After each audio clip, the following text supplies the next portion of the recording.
அனைவருக்கும் வணக்கம். நேர்களால் நான், நேர்களுக்காக நான். அதாவது சுற்றுச்சூழல் மாசுபடுவதை தவிர்க்க வேண்டும். ஒருவர் மட்டும் அதை சிந்தித்தால் பத்தாது. வாழ்ந்து கொண்டிருப்பவர்கள் அனைவரும் சிந்தித்து செயல்பட வேண்டும். சுற்றுச்சூழல் மாசுபட்டால் குறிப்பிட்ட நபர்களுக்கு மட்டுமா பாதிப்பு? அனைவருக்கும் அல்லவா பாதிப்பு? நமது ஆரோக்கியத்தை பெருமளவு கெடுத்து விடுகின்றது.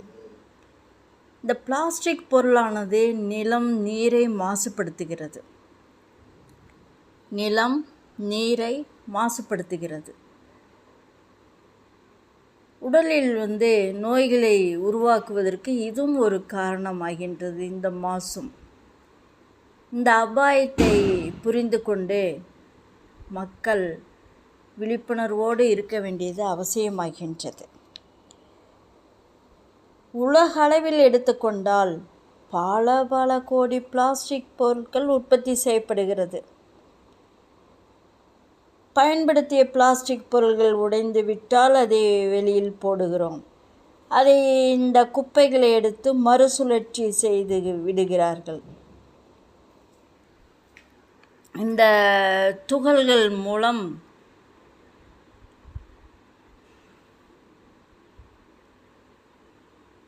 நோய் அபாயம் ஏற்படுகின்றது. இந்த துகள் கடற்கரையில் கடல் நீரில் பரவுகிறது. இதனால் கடல் வாழ் உயிரினங்கள் பாதிக்கப்படுகிறது. கடலும் மாசுபடுகின்றது. இப்பொழுது ஆடைகளில் நைலான் இந்த மாதிரியெல்லாம் பயன்படுத்துவதால் அதுவும் ஒரு துகளாக மாறி கேடு விளைவிக்கிறது துவைக்கும் பொழுது. இந்த பிளாஸ்டிக் மாசுபாடு தவிர்த்தால் எப்படி தவிர்ப்பது? மக்களுடைய பழக்க வழக்கங்களை மாற்றிக்கொள்ள வேண்டும். அதாவது பிளாஸ்டிக் பொருள்களை பயன்படுத்துவதே தவறு. அந்த பிளாஸ்டிக் பொருள்களை மறுசுழற்சி செய்வது அதைவிட தவறு.